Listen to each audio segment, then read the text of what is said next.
Olá, estamos de volta com mais um programa do GOSCcast. O tema desse episódio é aqueles que nos trouxeram até aqui. Essa é uma maneira de nós mostrarmos o apreço que nós temos por aquelas pessoas que trabalharam antes de nós na administração do GOSC. O nosso convidado de hoje tem um recorde no GOSC. Ele foi o grão-mestre mais jovem do GOSC e o primeiro grão-mestre não residente na capital. Avelino, a bola contigo para apresentar o nosso convidado de hoje.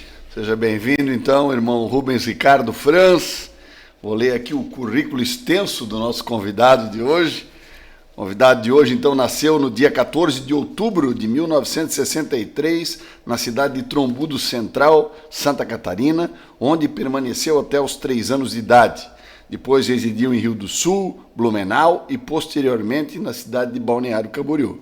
Na vida profana, formou-se administrador de empresas, com pós-graduação em finanças pela Fundação Getúlio Vargas, mestrado em administração pela Universidade Regional de Blumenau, MBA pela Pontifícia Universidade Católica do Rio Grande do Sul, a PUC, exerceu diversas funções públicas, trabalhou ao longo dos anos como administrador e empresário no segmento de prestação de serviços, relacionado à consultoria e assessoria e projetos em gestão empresarial e gestão pública, além de atuar como professor em cursos de pós-graduação no campo da administração.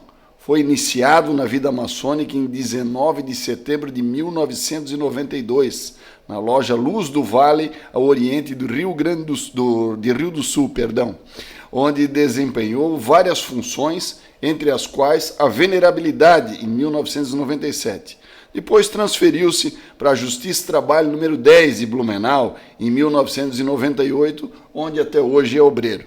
No GOSC desempenhou funções de delegado regional do Médio Vale do Itajaí, membro do Ilustre Conselho, delegado regional do Médio e Alto Vale do Itajaí, foi subrelator da Constituinte do GOSC, superintendente mesorregional do Vale, Foz do Itajaí e Norte Catarinense, secretário de Relações Internacionais e grão-mestre adjunto de 2005 a 2008.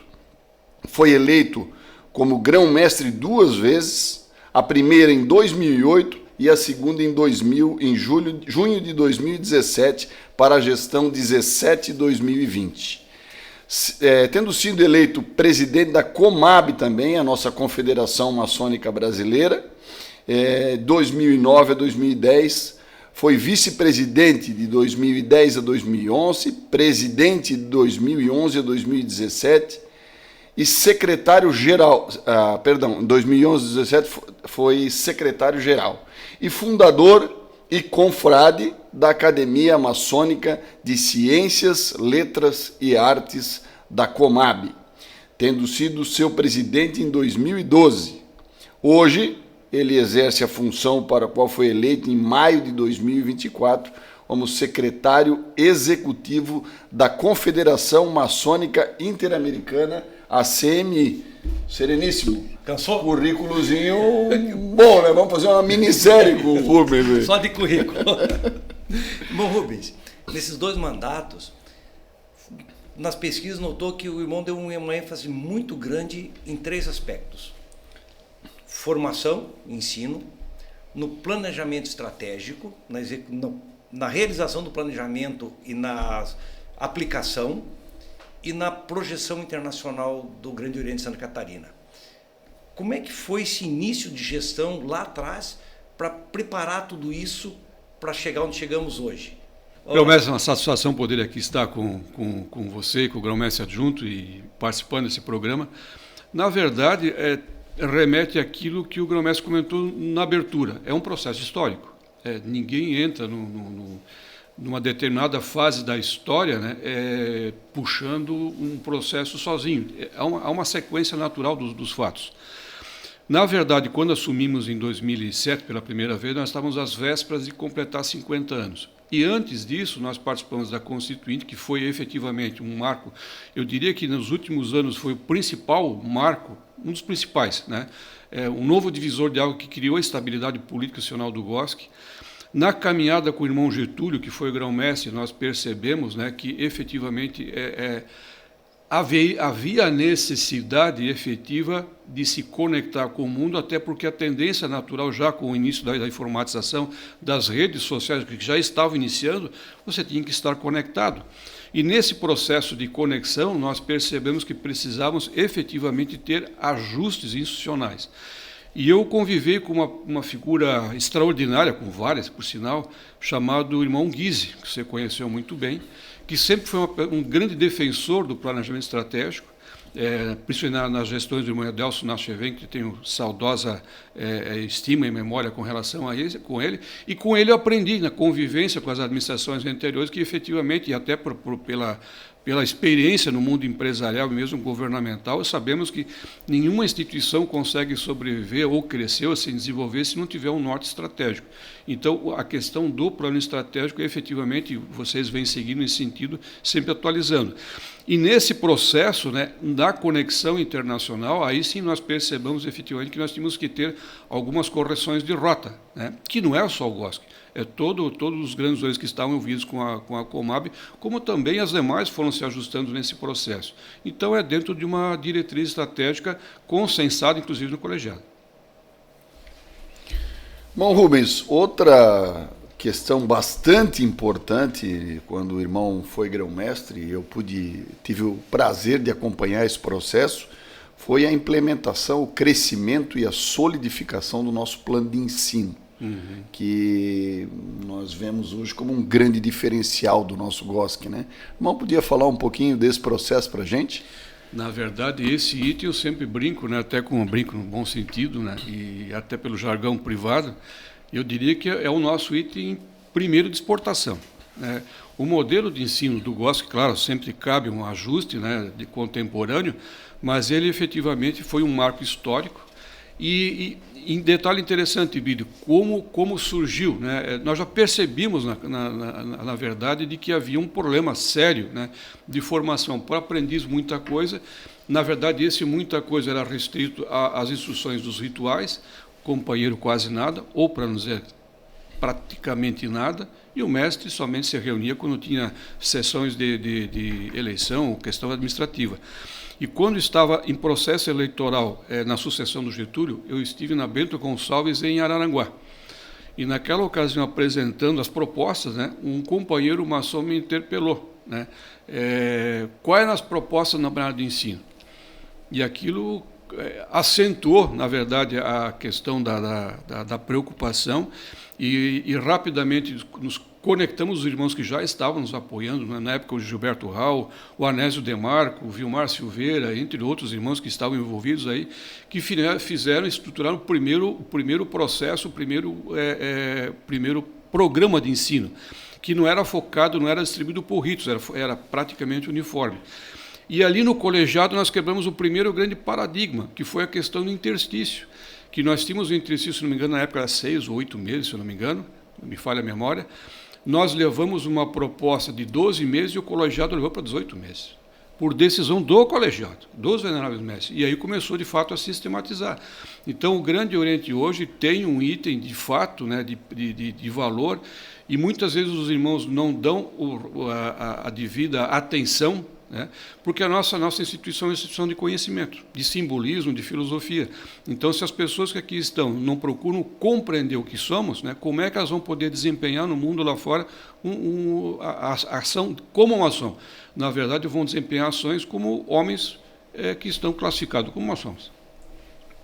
Bom, e essa de ação de homens lá fora, na sua primeira gestão, começou o movimento Shriners. Como é que foi essa experiência de trazer esse grupo para Santa Catarina, que hoje já é um templo? Grão-mestre, isso ocorreu, na verdade, assim, na convivência com a Conferência Norte-Americana de Grão-mestre, o irmão já esteve lá algumas vezes. Lá você percebe que tem várias entidades paramaçônicas, porque a maçonaria americana dá muita atenção à família. E tem diversas vertentes e efetivamente congregando e potencializando as ações dos familiares, né, de sobrinhos, sobrinhas, cunhados e tudo mais.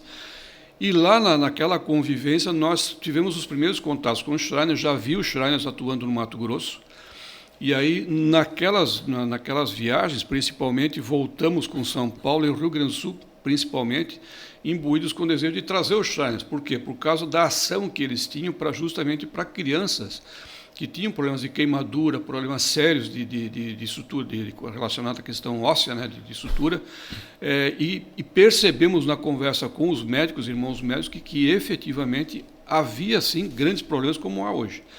E na ocasião, ali junto com o Valner, a Laor e outros irmãos, o João Paulo, nos incorporamos a um grupo, né, porque precisávamos de um número mínimo, né, junto com o Rio Grande do Sul, para termos a primeira iniciação no Rio Grande do Sul, com o objetivo futuro, né, de criar o clube em Santa Catarina, que depois do nosso retorno, né, reunimos os irmãos novamente, e aí os irmãos automaticamente seguiram o caminho. E já é um templo, Salah Shirainer em Santa Catarina. E diga-se de passagem, Grão-Mestre, esse grupo, esses irmãos que hoje estão no Shriners, né, são muito competentes. Eu tiro meu chapéu para eles. Eu também, porque tenho visto todo esse trabalho que eles têm feito aqui no estado, o socorro às crianças queimadas. Tivemos recentemente mais uma criança queimada lá no oeste, e eles atuaram de forma rápida para dar apoio não só à criança, mas à família também. Família também. E falando em crianças, os movimentos paramaçônicos para a nossa juventude, lá no primeiro mandato e no segundo, com todas as crises, conflitos, e como é que saiu fortalecida essa instituição, principalmente os nossos meninos dos Demolei. Grão-Mestre, é um sistema, né?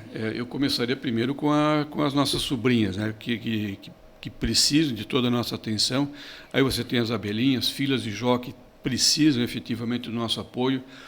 Nós trouxemos no segundo mandato a fraternidade feminina, quer dizer, trouxemos não, reinstituímos, porque ela já existia no âmbito da operação do Grande Oriente, na época de Miguel Cristax, Lúcio Nelson Martins, e ela acabou, enfim, não prosperando, retornamos com os Lautos, né, e aí nessa conexão depois com os Demolês, né, claro. Os Demolês, a minha vida na maçonaria sempre teve muito embates, né? Embates, sim, não digo embates, embates. Desafios, né? Obstáculos, mas sempre olhando o norte da instituição. E os Demolês, a certa altura, tinham problemas, sim. E nós sabíamos, por a nossa convivência, de que precisava efetivamente ter um arranjo para fortalecer o Demolê. E no segundo mandato, principalmente nos 6 primeiros meses, aí conversando muito com o Valner, e aqui eu também tiro os meus elogios ao Guilherme, né, o Guilherme Valner, que nos ajudou muito como secretário de família maçônica, família paramaçônica naquela ocasião, que nós tínhamos consciência de que a Ordem de Demolê no Brasil precisava ser unificada. Apesar das paixões, né, enfim, dos interesses que orbitavam nas duas vertentes, mas nós tínhamos consciência, claro, do caminho a ser tomado. E aí tomamos a decisão, se não me engano, foi em novembro, dezembro de 2000, na primeira parte do mandato, de romper efetivamente com o anterior, porque sabíamos que aquele ato era um dos últimos grandes doentes que ainda estavam dando manutenção, e Santa Catarina era forte, para que se congregasse. E acabou acontecendo aquilo que nós dizíamos para aqueles que eram contrários. Vocês vão acabar sendo os dirigentes da vertente unificada. E aí está.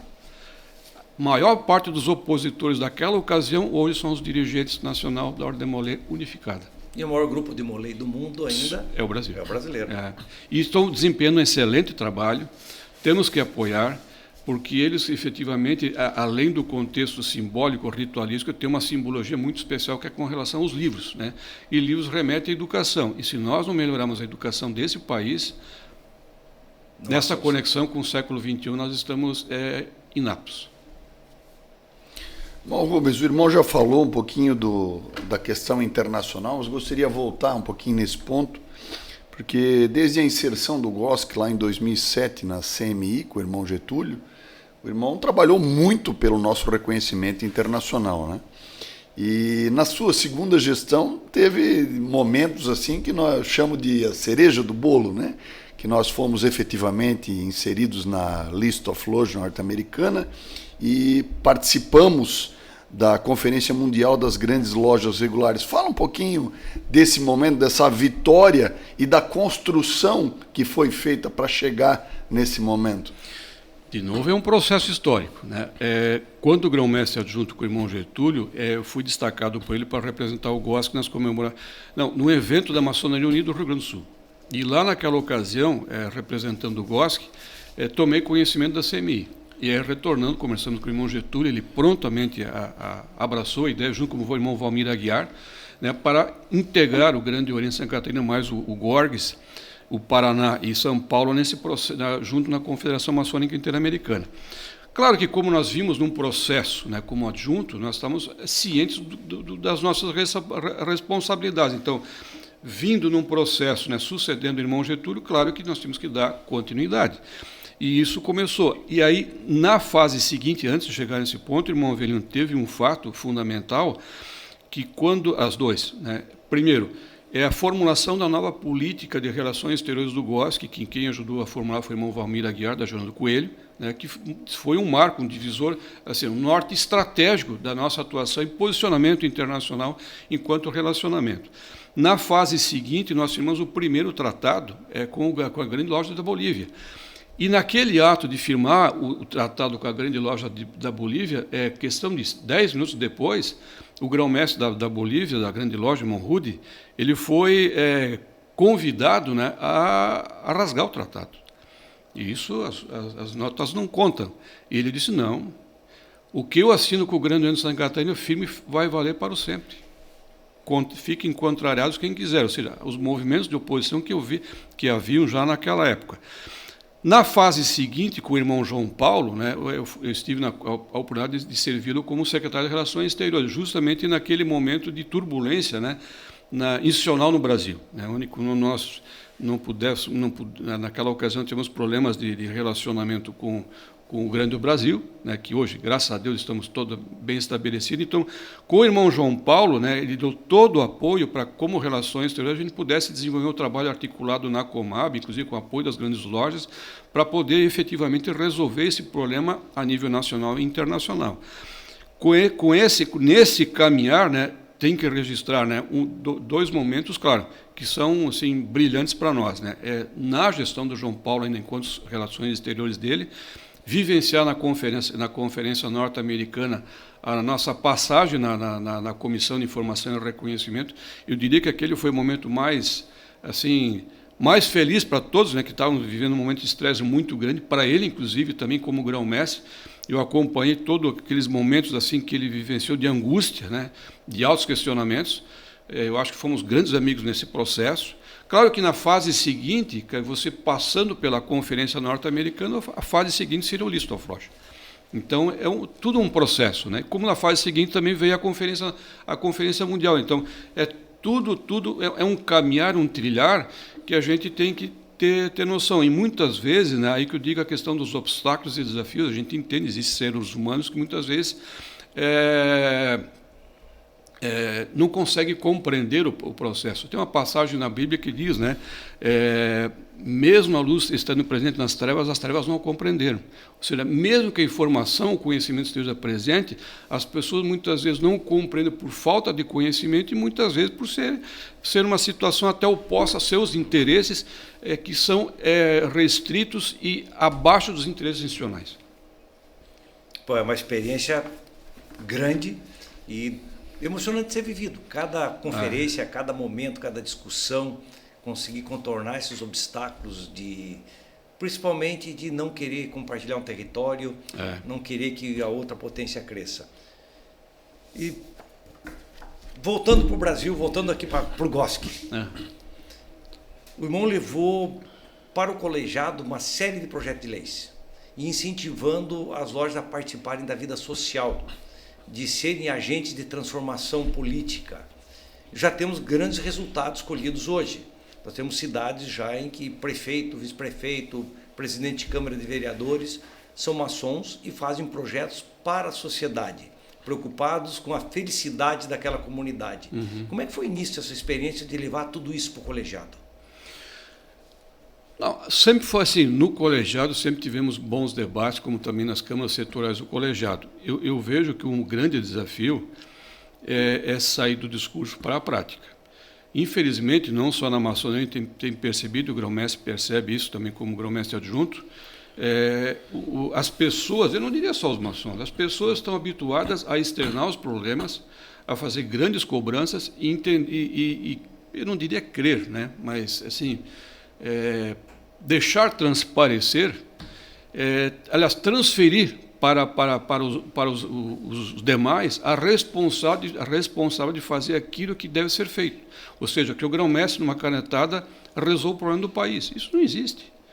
Eu sempre pergunto, sempre digo o seguinte, né? Claro, muitas coisas estão sendo executadas a nível regional, SOMAR, Projeto Fantástico, Observatório Social também, só que a nível estadual e a nível nacional nós temos que olhar o seguinte, comparo muito com a maçonaria passada na época do Império. Bom, na época do Império, os grandes dirigentes estavam na corte, né? Como na Primeira República estavam envolvidos nos ministérios. No momento em que a maçonaria cresceu para o interior, as pessoas foram sendo iniciadas, como eu tive a oportunidade de ser iniciado no interior, porque ela se expandiu ao interior, o irmão também, que foi iniciado lá em Caçador, o Avelino lá em Blumenau, ou seja, nós ficamos muito distantes do poder central, que é Brasília. Então, se nós queremos mudar, nós temos que verificar assim, que pessoas nós devemos iniciar, né? Então, eu sempre digo assim, às vezes para algumas lojas, né? Vocês cobram alguma ação em Brasília. Quantos de vocês têm influência em Brasília? Nenhum. Quantos no Estado têm real influência em Brasília? Eu diria para nós, né? Sem citar o nome. Sim. Não tem mais. Então, se nós queremos, de fato, provocar uma mudança enquanto maçã no cenário internacional, nós temos que preparar lideranças e trazer lideranças, formando-as para que elas possam ocupar espaço a nível estadual, e não é só na política, é no mundo empresarial, é no mundo profissional, na sociedade como um todo, né, ganhando espaço, e inclusive a nível nacional. Aí sim nós vamos poder contribuir. Nessa linha de pensamento, o irmão reativou na sua gestão a loja especial Cordialidade. Fala um pouquinho para a gente dessa loja e da atuação dela e da importância nela nesse cenário da conexão da maçonaria com a gestão. Eu diria o seguinte, grão-mestre adjunto, irmão Avelino, eu diria que no segundo mandato eu reoxigenei a Cordial, porque ela foi instituída pelo irmão Getúlio, em homenagem ao irmão Gerando Coelho, né, instituindo a loja Cordialidade no mandato dele. Só que ela veio numa configuração diferente, né, como uma loja especial, fazendo eventos, enfim, veio num experimento que foi válido, né? E aí, quando assumi pela segunda vez, eu até conversei com o irmão Getúlio, trocando ideias com ele, e aí sim nós demos a configuração que hoje está, né? Sendo uma loja do grão-mestre, ela não é uma loja visitável, no bom sentido, né? Mas que congrega efetivamente lideranças, né, socioeconômicas, políticas do Estado catarinense, para que onde ali se possam debater problemas com tranquilidade e, quiçá, né, estabelecendo algumas ações, algumas diretrizes para que possamos contribuir para o desenvolvimento do Estado, enfim, algumas políticas que sejam de interesse da sociedade. Mas, de novo, é uma série histórica. É bom que nessa história a gente vem evoluindo um pouquinho de grau de cada vez, né? E nessa evolução, o irmão foi venerável da loja, foi grão-mestre, foi presidente da Comab, foi Relações Exteriores e hoje secretário-geral da CMI. Como é que está sendo essa experiência internacional na CMI? Me permite, grão-mestre, irmão Bride, novamente vencendo desafios, superando obstáculos. Às vezes dá a sensação de que parece Dom Quixote com os moinhos de vento, né? Literalmente. Mas temos grandes desafios, muita coisa por vir, né?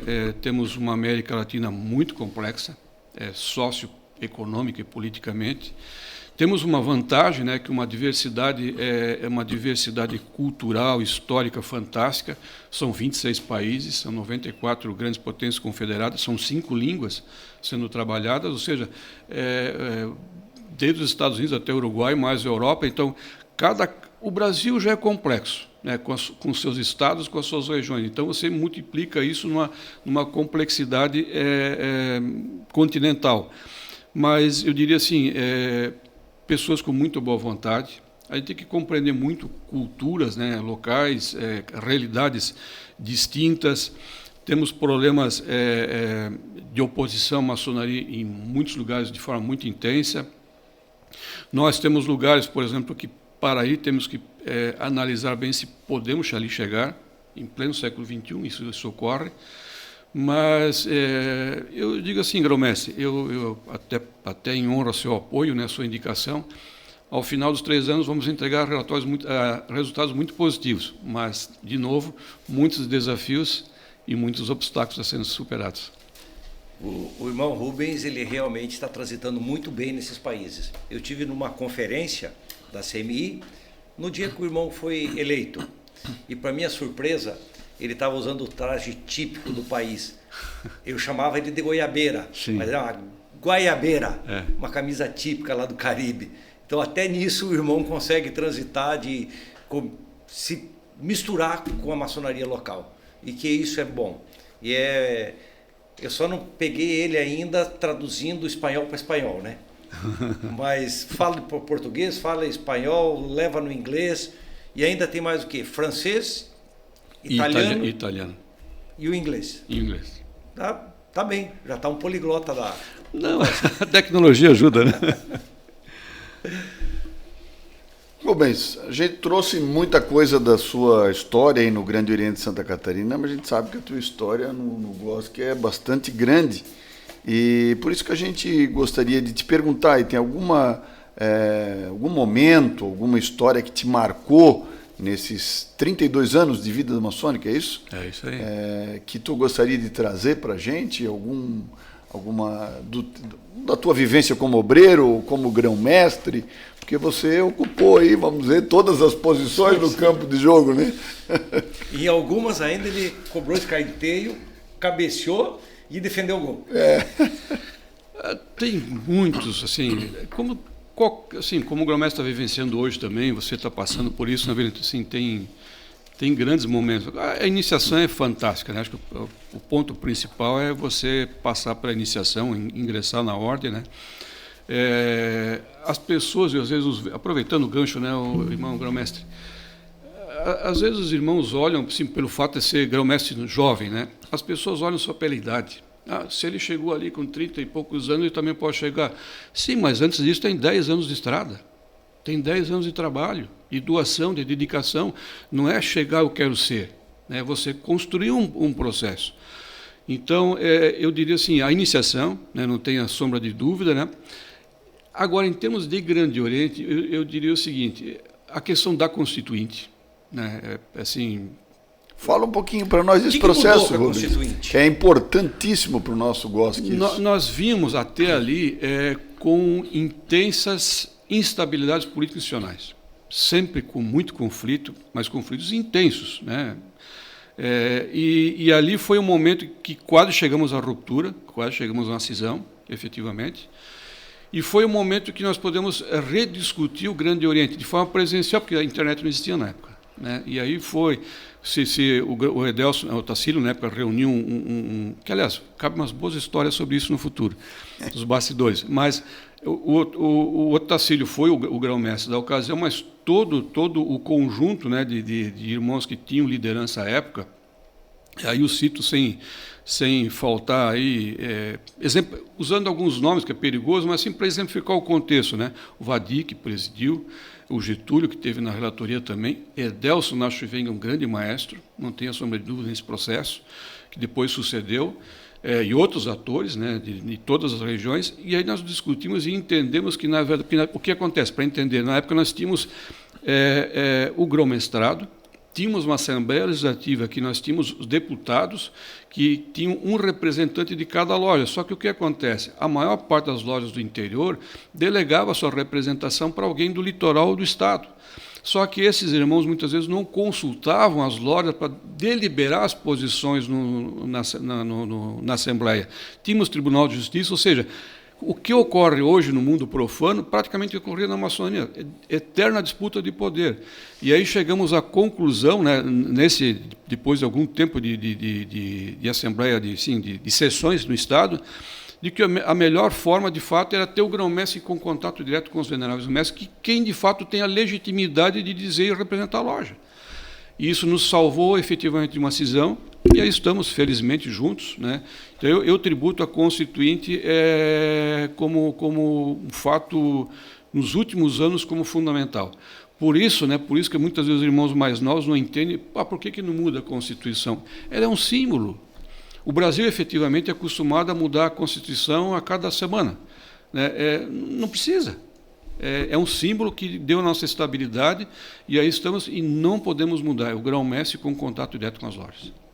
É o poder de volta à origem. Exatamente. 3 lojas formam um Grande Oriente. É isso aí. Então, isso é muito importante para a gente, e realmente é uma mudança significativa na administração. Foi. Facilita, a gente tem feito os encontros regionais novamente, mudamos só o nome. A gente está dizendo colegiado regional. Melhor. Para puxar os veneráveis para participação. Boa. E lá se tem toda a troca de experiência, se decide futuros políticos, qual é o rumo que vamos tomar, para a gente chegar a um consenso, e quando vem a lei, ela já está discutida. Exatamente. O colegiado passa a ser um referendo. E isso é um exemplo que a gente está seguindo lá de trás, de escutar a base. Então, é uma grande contribuição que o irmão deixou de legado para o GOSC. E 6 anos de grão-mestrado.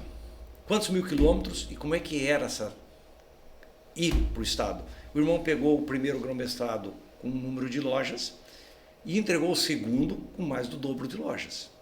Como é que eu conseguia fazer essa interação? E o irmão tinha uma diferença entre o irmão Sérgio Wallner e eu, que somos oficiais da reserva remunerada.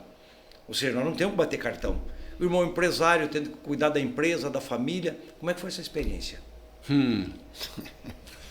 Isso dá boas reflexões. E é bom não refletir muito, não. Mas, assim, as coisas acabam conspirando para o bem, né? O irmão Getúlio estabilizou. Na eleição, eu gosto assim, de contar um pouco da história, né? Na nossa eleição com o Getúlio, muitos não apostavam que nós fôssemos nos eleger, efetivamente. E nos logramos vencedores. Do pleito eleitoral, né? Não vencedor no sentido de ter troféu, mas o Getúlio na época disse o seguinte: Rubens, vamos fazer assim, primeiro vamos visitar as lojas que votaram contra nós, vamos estabilizar o Grande Oriente. Fizemos isso, e ele fez com muita maestria, e criou um ambiente saudável para isso. E como grão-mestre adjunto, já tendo vivido como superintendente e delegado, eu vivia muito na base, né? Muito na base, aliás, era a base. Então, eu transitava fácil pelas lojas, principalmente no interior. Então, assim, tinha uma boa conexão com as lojas. Eu gosto que era menor, né? Eu conhecia os mestres por nome, né? Eu ia na loja, eu conhecia todo mundo por nome. Então, assim, conciliava as coisas. Então, criou um ambiente favorável para o crescimento em número de lojas, envolvendo os irmãos. No segundo mandato, o Wallner teve um papel fundamental, né, que se dedicou muito quanto a isso. É importante, sim, nós continuarmos crescendo, porém com qualidade, né, porque muitas vezes você cresce fisicamente, mas não tem estrutura para dar suporte, né, a esse crescimento com solidez. E eu também sempre dizia no colegiado, principalmente na questão das iniciativas, que não é só fundar loja, é também o crescimento em nome de obreiros. Não é você iniciar 10 obreiros, né, a questão é ver quanto você consegue reter. Você inicia 5, 10 num período, depois perde 9 ou 10, qual é o esforço disso? Você tem que ser assertivo, né, na indicação e ter o maior número presente. Então, houve cooperação de muita gente, né, muita gente mesmo. O Wallner fez uma atuação forte no Oeste. No Vale nós podemos crescer muito nesse aspecto, aqui em Florianópolis também. Tem vários espaços ainda vazios que nós podemos crescer, mas precisamos do apoio das lojas. Que bom. Mas quantos mil quilômetros rodados? Não sei mais. Muitos. Rubens, encaminhando agora já para a parte final. Não, eu queria falar uma coisa antes. Deixa eu explorar um pouco. Vai lá então. Na primeira gestão do irmão Getúlio, que o irmão era o adjunto, saiu uma ficha para indicação de candidato que podia preencher no computador. E quando nós assumimos, eu como adjunto do irmão Sérgio Wallner, nós já pegamos um sistema do GOSC com aplicativo. O irmão saiu da era analógica e entregou no segundo mandato um GOSC digital. Qual foi o esforço? Como é que foi esse trabalho de sair do zero e nos entregar a era digital? Até pela evolução da própria presença da tecnologia no ambiente da sociedade profissional. No mandato já tinha um processo anterior com o Otacílio, a Adelson ativou, o Getúlio foi assertivo nessa decisão, foi assertivo, evoluímos bastante. Claro, como a tecnologia avança sobremaneira, né, você vai, obviamente, trazendo, porque você tem que incorporar a tecnologia nas organizações e tem que continuar evoluindo, porque está crescendo muito rapidamente. Investimos, sentimos que continuam investindo, como vocês também estão investindo. Eu diria que nós demos alguma reposicionada na questão tecnológica, e aí ressalta até a questão da biblioteca, né, que foi um marco também, que precisa ser aperfeiçoado, sim, mas a tecnologia é cada vez mais presente. Para o irmão ter ideia, irmão Bride, o irmão Otacílio foi grão-mestre antes de 2005, né? 2004, por aí. Foi. Naquela época, o GOSC já tinha aqui dentro já uma sala para fazer programações EAD. Só que a tecnologia era diferente, né? O investimento era caríssimo. Então, as coisas vão progredindo, vão se ajustando, mas não há como ser diferente. Hoje nós temos até uma sala para gravar um podcast. Pois é. Isso aí. Vamos para a parte final, então? Bom, Rubens, nós temos feito algumas perguntas aos nossos ex-grãos-mestres, grão-mestres junto, para alguns conceitos aí da maçonaria, principalmente para você exprimir a ideia sobre esses assuntos para os nossos obreiros e para todos aqueles que estão nos assistindo. Então, a primeira delas, como é que o irmão define a maçonaria na sua vida?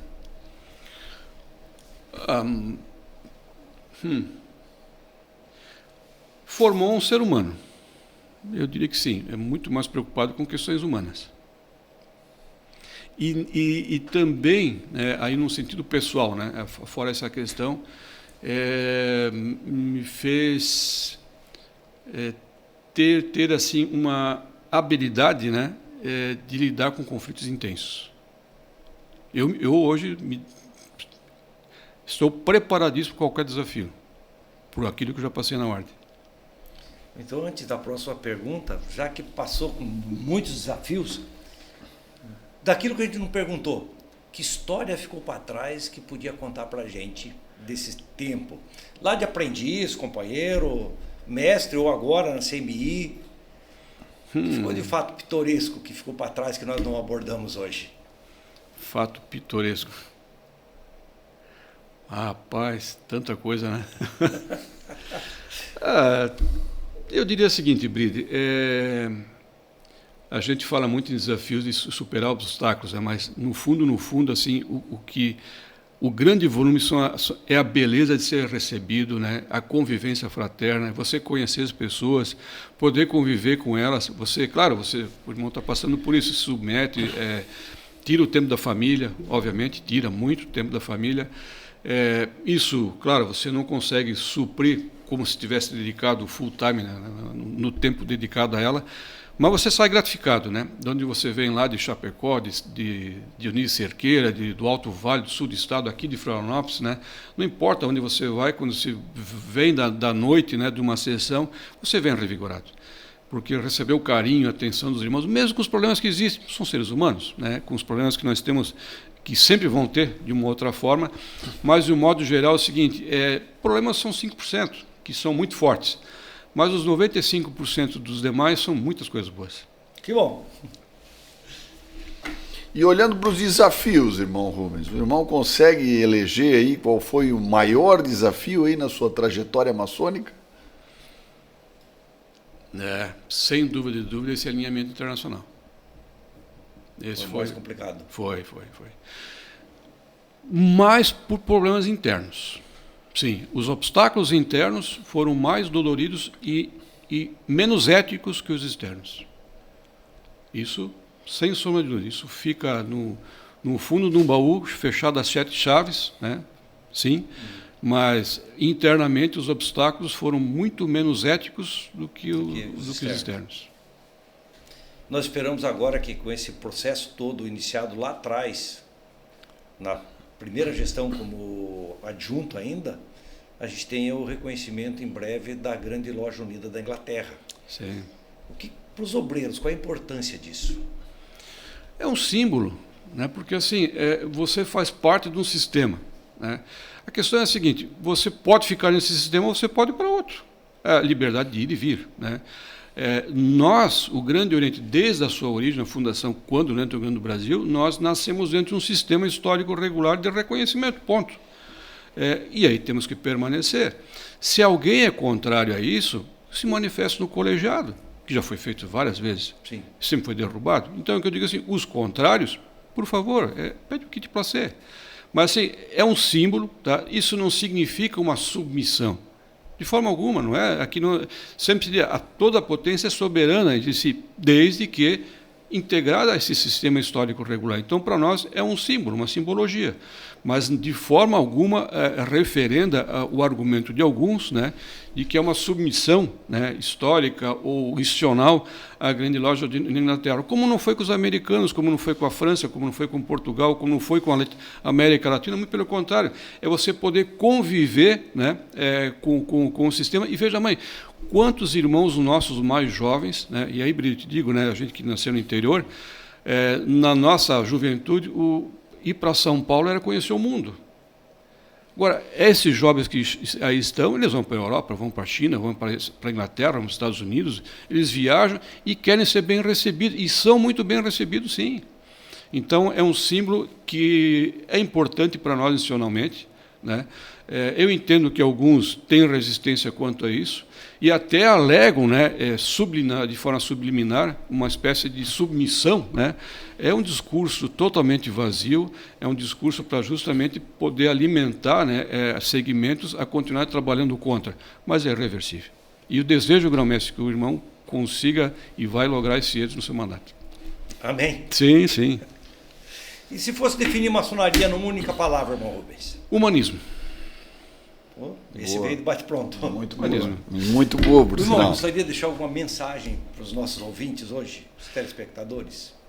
Meus irmãos, eu quero dizer para os irmãos o seguinte: nós estamos às vésperas de completar 75 anos. O GOSC tem uma grande história, a maçonaria tem uma história, no nosso tem mais que tricentenária. É uma instituição que logo, logo vai completar 100 anos. Não sei se vamos estar aí ou não, né, Bride? Me parece tão bem de saúde. Mas vamos chegar lá. Mas, em 75 anos de história, é uma instituição que tem grandes feitos nas cidades, tem famílias presentes, nós temos muita coisa boa, muitas potencialidades, muitas oportunidades por explorar. Vamos assim superar de novo os problemas que existem pontualmente, vamos olhar para frente. A América Latina como um todo tem problemas seríssimos, que não é só a maçonaria que vai ajudar a resolver, é um problema que toda a sociedade tem que estar unida para resolver cada um dos seus problemas. Os desafios aí estão. Além disso, nós temos o próprio desafio do século, né, que nós aí, século passado, né, os desafios que vêm para a geração futura. Temos que apoiar as paramaçônicas, grão-mestre, mas cada vez mais fortalecendo o Grande Oriente de Santa Catarina, integrado com as outras potências co-irmãs, com o Grande Brasil, com a Grande Loja. Todas estão vindo muito bem, podemos crescer juntos, compartilhando templos, né, e fazendo juntos uma história para Santa Catarina de forma unida, integrada, em benefício da sociedade. Irmão Rubens, muito obrigado pelo seu tempo ter vindo aqui. Uma agenda atribulada, viajando a América e Europa para atender todas as potências. E espero que nos reencontremos em breve nas missões da CMI. Sim, obrigado. Obrigado, Obrigado, grão-mestre, grão-mestre adjunto. Obrigado a vocês.